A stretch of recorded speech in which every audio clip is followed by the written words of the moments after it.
예. 지금 현장에 캐나다 토론토, 그 다음에 미국 사크라멘토, LA, 뉴욕에서 오신 분들이 있어요. 그분들요, 미국에 그 당시에 이민 갈 정도면은요, 이 가방끈이 상당히 길어요. 길고 미국에서 잘 살고 있어요. 그런데 이 애터미 사업을 하는 거예요. 미국에서 폭발적으로 커지고 있거든요. 왜냐하면 그만한 가치가 있다고 생각하니까 하는 거예요. 자, 그러면 우선 우리가 빅 비즈니스를 하는데 그거는 무슨 큰 일을 할 때에 어떻게 접근해야 되느냐. 차분하게 접근해야 돼. 덤벙대는 놈 치고 내 성공하는 놈 한 놈도 못 봤어. 차분하게 접근해야 돼. 각국마다 전쟁의 원칙이라는 게 있습니다. 어느 나라나 전쟁 원칙 중에 가장 중요한 것은 목표입니다. 목표. 이게 가장 중요합니다. 목표, 오브젝티브.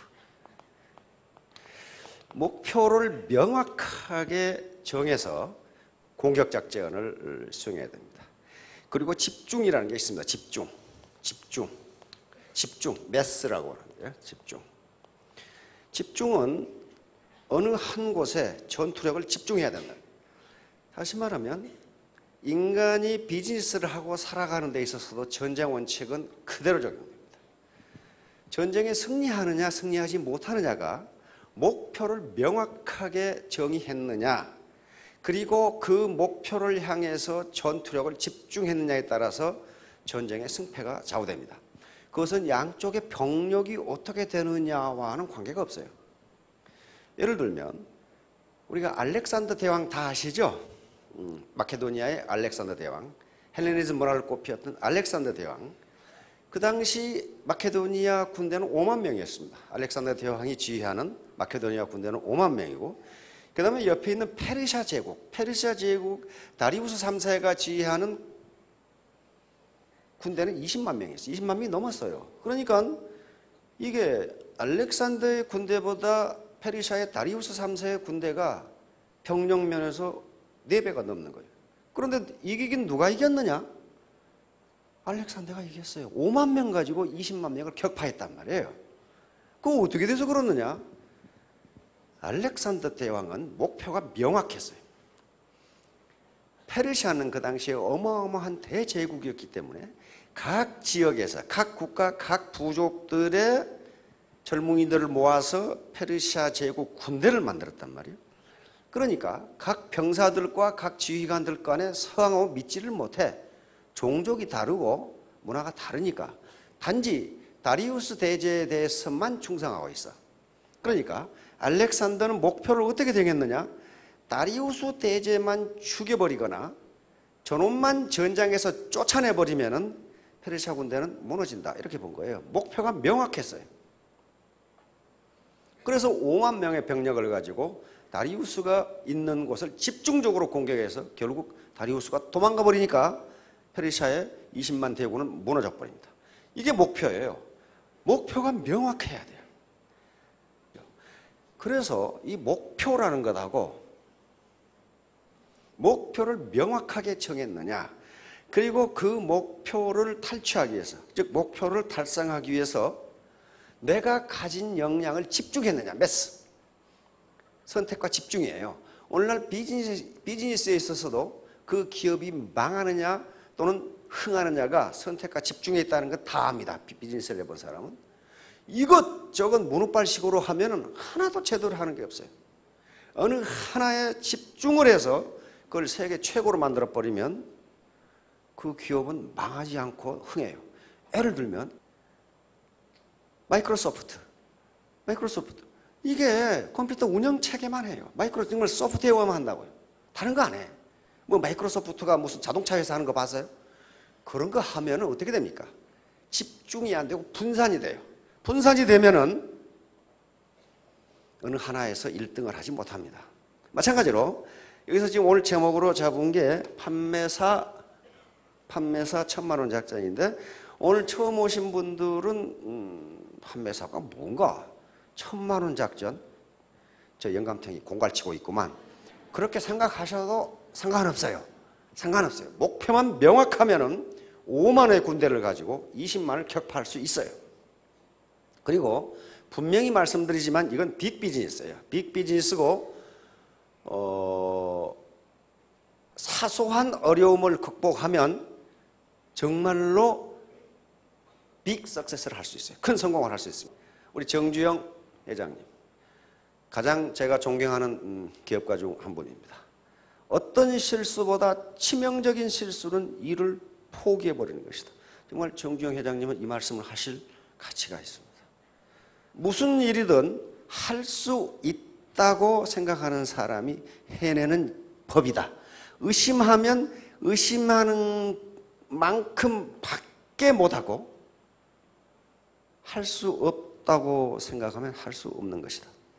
정주영 회장님이 우리 전경련 회장을 한번 하신 적이 있죠. 그때 전경련 회관을 지었어요. 근데 정주영 회장님이 요거 몇 월 말까지 지어 그랬는데 그 밑에 사무를 보는 분이 그때까지 지을 수 없다는 이유를 이만큼 조사해 왔어. 그걸 보시고 정주영 회장님이 허허허 웃으시더니 그런 노력이면 그때까지 짓겠네. 아, 이 자식은 그때까지 지으라겠는데 그때까지 할 수 없다는 이유를 이만큼 적어온 거야. 근데 그때까지 됐어. 그런데 그게 됐다고. 늘 하지. 그래서 정 회장님은 늘 이 말씀을 하셨어요. 할 수 있다고 생각하는 사람은 한다. 삶의 질을 변화시키기에 필요한 그 무엇, 이 책 속에 있는 겁니다. 첫 번째로 난 반드시 내가 원하는 대로 살 수 있고 그렇게 되도록 할 수 있다는 신념입니다. 이게 사실은 이런 성공학 강의 또는 자기개발 이론 강의 거의 전부입니다. 나는 그렇게 할 수 있다. 나는 그럴 만한 인물이다. 이걸 셀프 이미지라고 그래요. 내가 나를 평가하는데 나를 비하하지 말라는 거예요. 이건 지금 KFC의 커널 할래드 샌더스가 한 말입니다. 그 KFC 그 피자가 아니라 닭튀김 있죠? 65세 때 한 말입니다. 내 인생은 끝나지 않았다. 나는 흔들 의자에 정부 보조금이나 받으면서 앉아 있지는 않을 것이다. 이게 할래드 샌더스가 한 말인데요. 이 양반은 부모들이 일찍 돌아가셨기 때문에 초등학교도 제대로 졸업하지 못한 분입니다. 그래서 20살 때 결혼을 하고 사업을 했는데 사업에 어느 정도 성공을 하다가 망했어요. 망하니까 마누라도 도망가 버리고 그래서 이것저것 하다가 나중에 큰 식당 사업으로 성공을 하는데 그것도 망해버려요. 그것도 망해가지고 알거지가 됩니다. 성공과 실패를 계속 한 거예요. 그래서 안 해본 일이 없어요. 철도 노동자, 그 다음에 농장의 잡부 그러다가 65세가 되니까 미국 정부에서 연금이 나와. 노령연금이 미국 나온단 말이에요. 그게 105달러였어요. 105달러를 가지고 65세에 그러니까 그때부터는 정부 연금 받고 살아도 돼요. 왜냐하면 그때까지 자기가 비즈니스를 해서 정부에 낸 세금이 많거든. 지금 왈거지가 됐지만은. 그런데 자기는 그렇게 앉아서 정부 연금이나 받으면서 살 수가 없다고 생각한 거예요. 그래서 생각난 게 뭐냐 하면은 자기 어머니가 옛날에 해주셨던 닭튀김이 생각나. 닭튀김. 그게 굉장히 맛있었는데 그래서 주유소라든가 이런 일하면서 닭튀김 요리를 자기가 개발한 거예요. 그런데 65세에 닭튀김 요리를 자기가 해서 먹어보니까 맛이 무지하게 좋아. 그런데 가게가 있나? 돈이 있나? 아무것도 없어요. 아무것도 없으니까 요 기술을 로열티를 받고 팔아서 사업을 하면 되겠다. 그게 프랜차이즈예요. 프랜차이즈. 유타주의 한 식당 업주가 덜커덕 계약을 했어요. 그게 1009번째입니다. 1008번째까지 거절을 당했어. 너나 해라, 너나. 1009번째에 프랜차이즈 1호점이 탁 생깁니다. 그 KFC. 그러면 그 계약한 식당 주인은 어떻게 됐을까? 그 KFC하고 계약을 하면서 매출이 3배로 늘어버려. 매출이 3배로 늘어버려.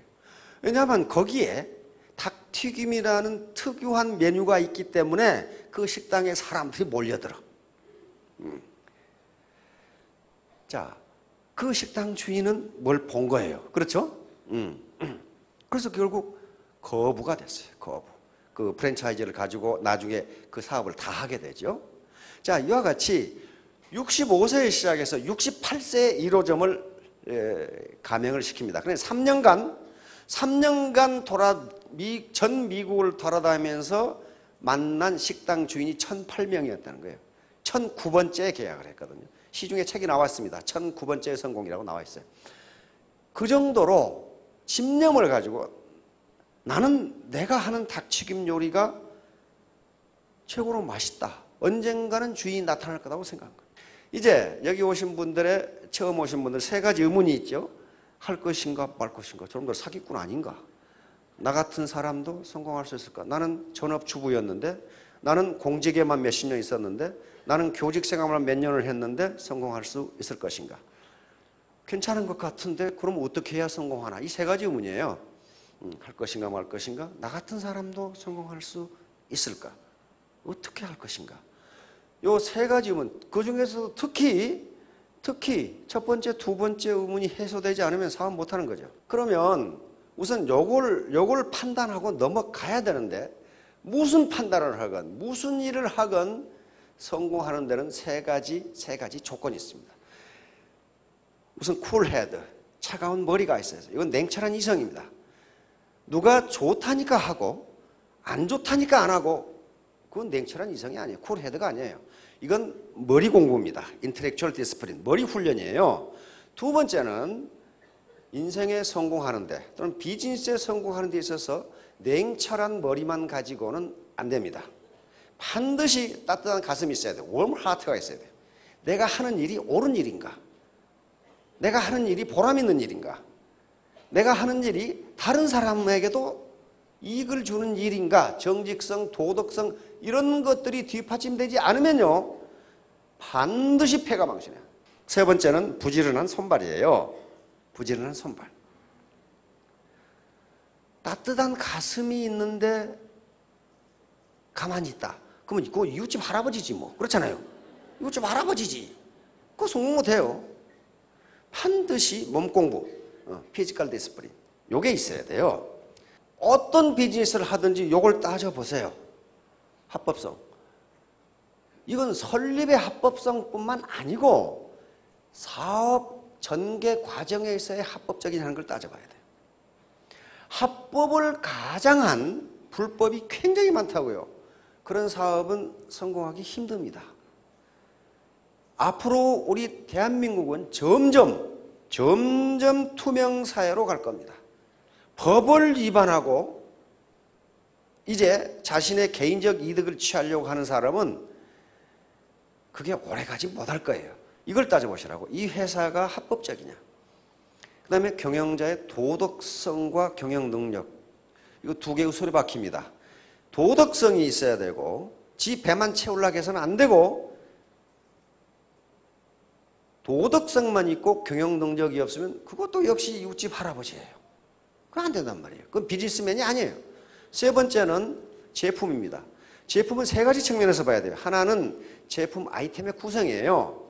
일반적으로 이런 네트워크 마케팅에서 성공하려면은 그것이 생활 필수품인 경우가 가장 좋아요. 다시 말하면 소비재인 경우가 가장 좋아요. 그것이 내구재인 경우에는 한 번 사면 5년, 10년 쓰는 것은 그건 사업 아이템으로서는 적당치 않아요. 그런데 내구재인 경우에도 파생 수요가 있는 경우는 괜찮아요. 파생 수요라는 것은 한 내구재를 팔면 그 내구재에 필요한 다른 재료를 팔 수 있으면 돼요. 예를 들면 커피 기계와 커피 그라인더. 그러면 커피 기계는 내구재지만 커피는 소비재라고요. 그 다음에 세탁기와 세제, 이것도 마찬가지예요. 두 번째 퀄리티예요. 품질. 가격보다 중요한 건 퀄리티입니다. 품질이 시중에 나와 있는 다른 제품하고 비교해서 경쟁 위기가 있느냐 하는 문제예요. 퀄리티, 지금 우리 대한민국의 소득은 국민소득이 지금 정부 발표로는 24,000불이라고 그런단 말이에요. 이 정도 수준에서는요, 퀄리티가 굉장히 중요합니다. 싼 비지떡 같은 건 되지 않아요. 두 번째는 가격이에요. 퀄리티가 높으면서 가격이 적정해야 된다고요. 퀄리티가 높으면서 가격이 비싼 것은 얼마든지 있어요. 백화점에 가보세요. 명품 얼마든지 있어요. 보자기 하나에 무슨 이태리 무슨 보자기 몇십만 원. 그거 얼마든지 있어요. 무슨 똥인지 하는 가방 200만 원. 이게 말이지. 그런 거 얼마든지 있어요. 근데 물어보니까 품질은 굉장히 좋대요. 굉장히 좋답니다. 퀄리티가 좋은데 가격이 높으면 서민들은 거기에 접근하기가 힘들어요. 그렇다면 그것은 귀족 비즈니스지 서민 비즈니스가 아니에요. 그래서 그걸 따져보시라는 거예요. 세 번째, 수익구조. 리워드 시스템. 다시 말하면 나는 열심히 해서 퀄리티도 좋고 가격도 싼데 죽어라고 발바닥에 고무타는 냄새 나게 띄워놨더니 돈은 어떤 놈들이 다 집어넣고 있더라. 그 짓 하면 안 됩니다. 그런 비즈니스는 하면 안 돼요. 나에게도 내가 땀 흘린 것만큼 돌아오는 걸 따져보시라는 거예요. 이게 리워드 시스템이에요. 다음 비용 부담, 진입비. 다시 말하면 이 물건을 강제로 의무적으로 사라고 안 하면 나는 안 사겠다. 그런 게 있는가 봐라 이 말이에요. 그런 게 있으면 그 물건이 퀄리티와 프라이스 면에서 경쟁력이 없는 거예요. 비전, 생존 및 발전. 이 회사가 오래 갈 수 있느냐. 어떤 네트워크 마케팅에 가든지 상속이 가능하다. 그렇게 얘기를 해. 그러면 상속이 가능하려면 그놈의 회사가 안 망해야 돼. 그러니까 안 망하고 생존할 수 있느냐 하는 걸 보시라는 거예요. 교육 시스템. 교육 시스템도 굉장히 중요한 게요. 진짜 황금은요, 도금하지를 않아요. 그게 굴이니까 도금을 하는 거지 황금은 도금을 하지 않는다고요. 그래서 교육 시스템이 요란하고 세뇌 교육 비슷하게 시키는 데는 가지 마세요. 행사 시스템. 행사 시스템도 마찬가지예요. 요란스럽게 행사하고 무슨 턱시도 입고 나오고 나비 넥타이 입고 나와가지고 막 하는 데는 그 뭔가 부실하니까 그런 짓을 하고 있는 거예요. 동반성장. 이런 애터비 같은 기업은 우리에게 납품하는 회사치고 지금 100%씩 성장하지 않는 기업이 없어요. 그렇게 해줘. 전부 다 현금 결제를 다 해줘 버리거든. 현금 결제를. 자, 이런 객관적인 조건을 스스로 쿨헤드를 가지고 따져보시라는 거예요.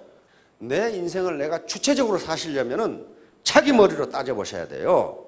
옆에서 누가 하지 마라 하니까 안 하고 좋다 하니까 하고 그렇게 하지 마시라고. 그런데 돈벌이는 잘 되는데 옳지 않은 일이라면 하지 마세요. 옳지 않은 일은요 그렇게 오래 못 갑니다. 옳지 않은 일은 하지 마세요. 그리고 보람 없는 일은 하지 마세요.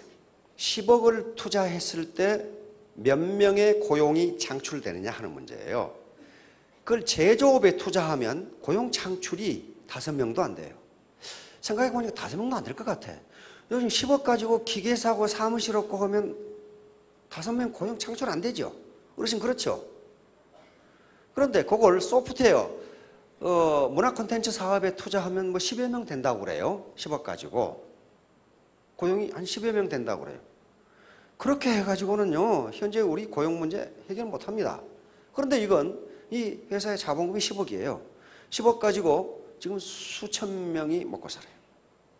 그렇다면 이렇게 효율적인 투자가 있구나. 만일에 이 비즈니스가 사기만 치지 않는다면 고용 창출이 가능하고 그 다음에 땀 흘린 것만큼 벌 수 있다. 다시 말하면 각자 개인이 사장님이시기 때문에 내 사업을 내가 어떻게 할 것인가는 내가 의사결정을 해야 돼요. 누가 안 시켜줍니다. 그렇다면 자기가 뛴 것만큼 벌 수 있다면 이 사업은 정의로운 것이다. 이렇게 생각합니다. 정의로운 것이다. 그리고 전후방 연관 효과가 엄청나게 큽니다. 전후방 연관 효과가 비즈니스의 전후방 연관 효과가 엄청나게 커요. 비즈니스에서 전후방 연관 효과가 큰 사업은 사회에 대한 기여도가 굉장히 큽니다. 고용 창출이 굉장히 많이 돼요. 예를 들면 전후방 연관 효과라는 게 이겁니다. 여기에 포항제철이 있다. 포항제철이라는 회사가 생기면은요, 여기서 나오는 제품을 이용해서 하는 산업이 발전합니다. 예를 들면 뭐가 있어요? 우리 자동차, 선박, 건설, 기계 이런 금속을 사용해서 그러니까 여기서 나오는 제품을 사용해서 사는 산업이 발전하는 걸 전방 연관 효과라 그래요. 포워드 링키지 이펙트라는 그 전문 용어가 있어요. 그런데 요 공장이 생기면 여기에 원재료를 공급하는 회사가 다시 또 활성화됩니다. 그렇죠? 예를 들면 광산업이라든가 전기라든가 또는 석회석이라든가 유연탄이라든가 이런 어떤 원료를 또 고철이라든가 이런 산업이 발전한다고요. 이걸 후방 연관 효과, 백워드 링키지 이펙트라고 하는 효과입니다. 그런데 마찬가지로 이게 애텀이라는 유통회사가 있단 말이에요. 유통회사가 있으면은 여기에 재료를 공급하는 회사가 있어요. 어디가 있어요? 지금 여기 KBNH 있죠? 우리가 많이 팔아주면 팔아줄수록 KBNH의 고용이 늘어난다고요. 그렇잖아요. 인플로이먼트가 늘어나요. 그러면 KBNH가 물건을 많이 팔면 팔수록 어디서 소득이 올라가요 또? 당기 농사 짓는 농부의 소득이 올라가신다고? 그 다음에 저쪽에 강원도 감자밭 농부의 소득이 올라가요. 감자라면. 그렇잖아요. 감자라면. 남해안에 김 뜯는 아줌마 소득이 올라가. 김. 그렇잖아요. 이게 백워드 링키지 이펙트예요. 후방 연관 효과라고요. 이게 무수히 많아. 지금 제품마다 다 있어요. 그것이 몇 단계로 이렇게 내려가요. 몇 단계로. 우리 애터미 사업을 개인이 성공적으로 하는 것은 다른 사람을 먹여 살리는 거예요. 나 혼자 돈 벌어서 잘 먹고 잘 사는 게 아니고 다른 사람을 먹여 살린다고요. 그러나 일확천금은 절대로 안 됩니다. 애터미 사업에서 일확천금하는 법은 없어요. 우보 천리, 소고름으로 천리를 간다 그 말이죠. 그 소는 묘하게 뒤로는 안 가. 소 뒷걸음질 치는 거 봤어요? 뒤로는 안 가요. 앞으로만 가는데 꾸역꾸역하죠. 이게 천리를 갈 수. 다시 말하면 3년, 적어도 3년 내지 5년 몰입하면 일정 소득 수준을 올릴 수 있습니다. 이제 목표 설정과 자기 암시. 아까 전쟁의 원칙 중에 가장 중요한 게 목표라고 그랬어요. 우리 군대가 어디를 공격할 것이냐. 그러면 애터미 사업에서는 바로 군대가 자기 혼자예요. 자기 혼자잖아요. 자기가 지휘관이에요. 지휘관. 그러면 밑에 파트너들이 있으니까 사실은 연합전선을 구축하고 있는 거라고. 목표를 어떻게 잡을 것이냐.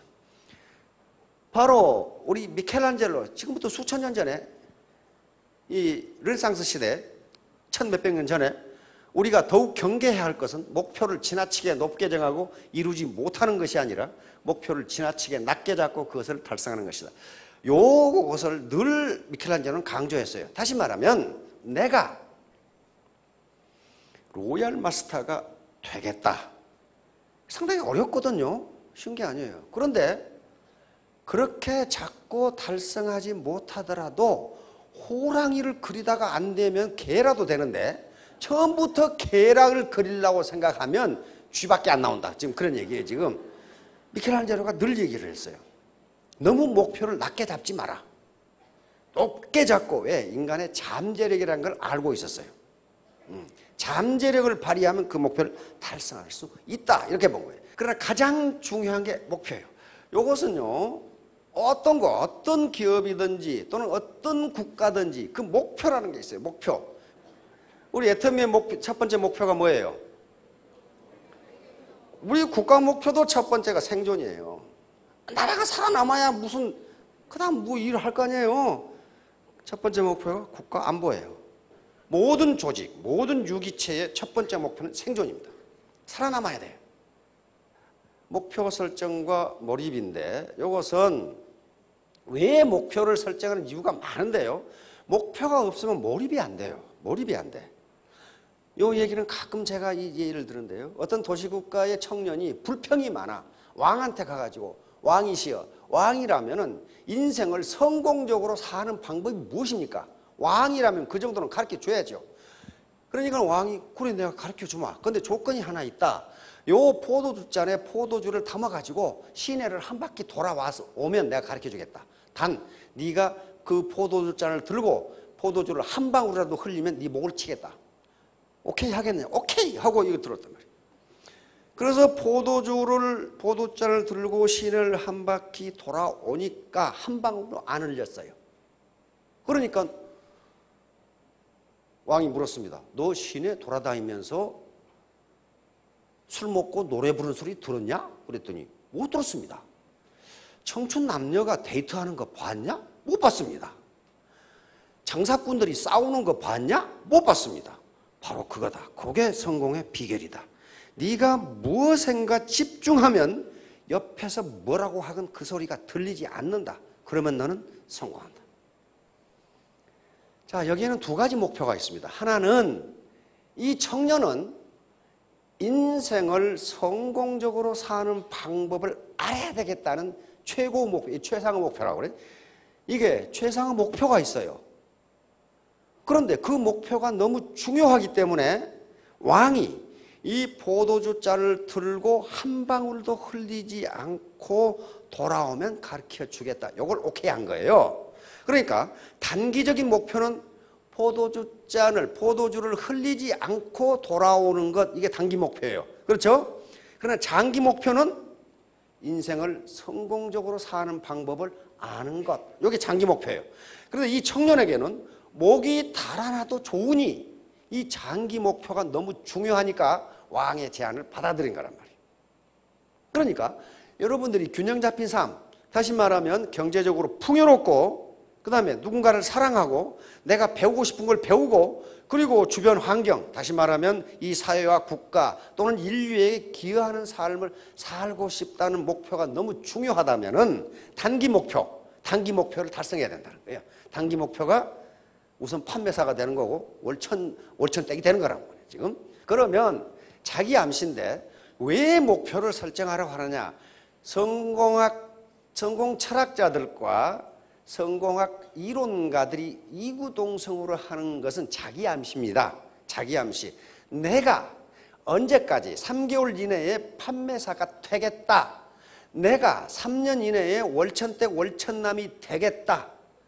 이렇게 목표를 정하면 그것이 곧 자기가 자기에게 암시를 주는 거라는 거예요. 그리고 자기가 자기에게 서약을 하는 거라는 겁니다. 그런데 그것이 잠재의식에 들어가면 잠재의식은 성공 메커니즘, 석세스 메커니즘을 자동적으로 작동시켜서 그 목표를 달성해 준다. 요겁니다. 요거예요. 그러니까 목표를 정하라는 거예요. 아무 목표가 없으면 자기가 자기에게 서약을 하는 것이 없어요. 우리가 서약을 하면 그걸 지키려고 노력하잖아요. 그리고 그것이 잠재의식 속에 들어간다는 거예요. 근데 잠재의식, 우리 인간의식은 현재의식이 있고 잠재의식이 있는데 현재의식은 10%밖에 되지 않습니다. 이것은 지그문트 프로이트, 정신분석학을 창시했던 지그문트 프로이트의 최대의 발견이라고 이렇게 해야 됩니다. 잠재의식이라는 게 우리가 의식하지 못하는 서브컨셔스 마인드가 있다는 거예요. 그러니까 내가 3개월 이내에 판매사가 되느냐 못 되느냐, 내가 3년 이내에 월천댁이 되느냐 못 되느냐를 내가 판단하는 것은 10%밖에 안 되는 현재의식으로 판단하는 거라 그 말이에요. 근데 90%나 되는 잠재의식은 너는 할 수 있다고 생각하는데 현재의식은 나는 할 수 없다고 생각한단 말이에요. 그러니까 이걸 목표를 정해놓고 그걸 잠재의식에 계속 집어넣어서 할 수 있다는 마인드로 바꾸라는 거예요. 영천에 영천시 부간면이라는 데가 있어. 거기에 돌할매 공원이 있어요. 그런데 거기 사람들이 무지 찾아와서 소원을 비는데 소원이 이루어져. 기가 막히거든. 근데 돌할매 공원에 가보면 이 돌이 하나, 요게 돌할매예요. 돌덩어리, 요게. 돌이 동글동글한 게 생겨가지고 럭비공처럼 생긴 돌이가 하나 있어요. 그런데 거기 가서 자기 주소 성명을 이야기하고 나는 경상북도 영천 부간면에 사는 김말동입니다. 이렇게 하고 그 돌할매한테 소원을 빌어. 내가 애터미 사업에 월천댁이 되도록 해 주십시오. 이렇게 소원을 빌어요. 그런데 그 소원을 빌기 전에 돌을 들어보고 이게 10kg이니까 그냥 들 수 있죠. 소원을 빈 다음에 이 돌덩어리, 돌할매라고 불러요. 이 돌할매가 당신의 소원을 들어주면 돌을 무거워서 못 들 것이다. 그렇게 돼 있어요. 그런데 실제로 소원을 말하고 돌을 들면은 그 다음에 돌을 못 들어. 그래가지고 기분 좋아가지고 가야 내가 월천댁이 됐다. 이렇게. 실존적으로 그 돌의 무게는 10kg가 딱 정해져 있어요. 그런데 잠재의식에서 무겁다고 생각하면 실제로 무겁게 느꼈어요. 그만큼 잠재의식은 무섭습니다. 믿는 대로 이루어진다예요. 믿는 대로 이루어진다. 이것이 소위 로버트 머튼 박사의 자기 충족적 애언이론입니다. 하버드 대학의 사회학 교수죠. 자기가 그렇다고 믿으면 그렇게 된다예요. 또 그것이 교육 현장에서 실증적으로 검증된 것이 피그말리온 효과입니다. 믿는 대로 이루어진다. 믿는 대로 이루어진다. 이제 잠재의식 속에 목표를 집어넣으세요. 그냥 나는 2017년 5월 30일까지 월천댁이 되겠다. 안 되면 손해볼 거 있나요? 없어요. 손해를 안 봐. 손해를 해놓고 나는 할 수 있다. 나는 반드시 하겠다. 이걸 침대 머리맡에 붙여놓고 하시라는 거예요. 이거 침대 머리맡에 붙여놓고 중얼거린다고 해서 누가 미친놈이라고 할 사람도 없고, 옆에서 남편이 미쳤다고 그러면 그거 어떻게 하셨어요? 그렇게 얘기했어요. 나 미쳤는데. 내가 미쳤는데 3년 후에 당신 애쿠스 사줄게. 그러면 남자들은 또 철딱서니가 없어서 3년 후에 애쿠스 생긴다고 또 생각하고 있어 또. 요 목표를 정해놓고 자기 암시를 주라는 거예요. 요거 이제 판매사를 100일로 잡은 것은 하루 10시간 몰입을 가정한 거면 1000시간이에요.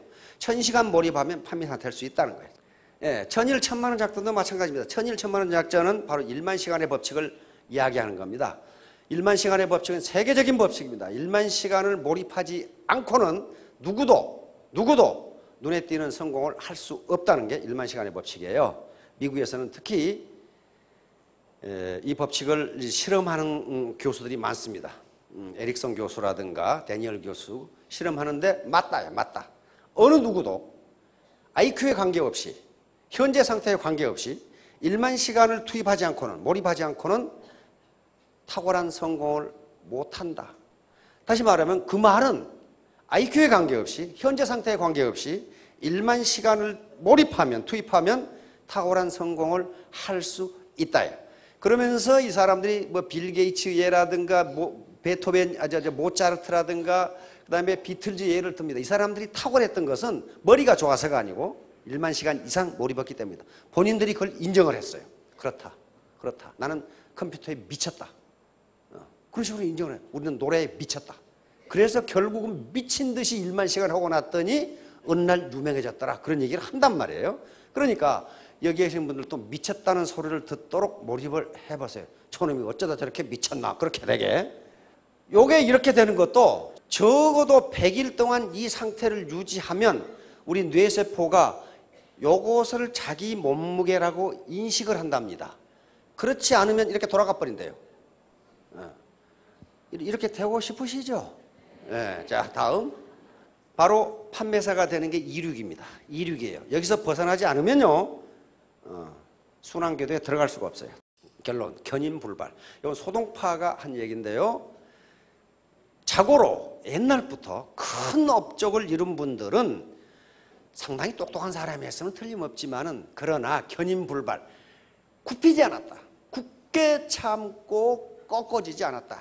다시 말하면 자기 초지일관했다. 이런 사람이다. 소동파에 그래가 있습니다. 나쁜 태도, 이건 펑크난 타이와 늘 해야겠다. 나쁜 태도는 뭐냐? 부정적인 태도, 교만, 핑계, 게으름, 비도덕적인 행동, 이기주의인 행동 가지고는 성공할 수 없다. 이렇게 갈아 껴야 돼. 당신은 당신의 인생에 맞게 상황을 조정할 수는 없다. 그러나 그 상황에 맞게 당신의 태도를 조정할 수는 있다. 유명한 지그지글러라고 하는 자기개발 이론가 그리고 성공철학자입니다. 상황에 맞게 자기 태도를 결정해 상황을 변경시킬 수는 없어요. 21세기 창조 시대로 가고 있는데 이걸 변화시킬 수가 없어. 자기가 맞춰야 돼요. 당신의 삶은 당신이 당신에게 가져다 주는 것이 아니라, 삶이 당신에게 가져다 주는 것이 아니라 당신이 삶에 가져다 준 태도에 결정된다. 또 당신에게 일어난 일이 아니라 일어난 일을 바라보는 당신의 마음의 태도에 결정된다. 태도를 늘 현자들은 전부 마음의 태도를 이야기합니다. 멘탈 애티튜드, 정신자세예요. 태도, 알파벳 순서대로 한 100점이죠. 우리가 애터미 사업은 혼자 성공할 수 없다는 게 요겁니다. 자기의 능력은 1%만 있으면 돼요. 난 능력이 없어 못한다. 그렇지가 않아요. 태도가 불량하면 못합니다. 나머지는 전부 태도와 관련되는 겁니다. 그러니까 내 능력이 1%라면 100사람이 모이면 100%가 돼서 그건 크게 성공한다는 얘기예요. 근데 나머지는 뭐냐? 99%는 태도입니다. 자, 3년 후, 5년 뒤에 모두 월천댁 월천남이 되시기 바랍니다. 감사합니다.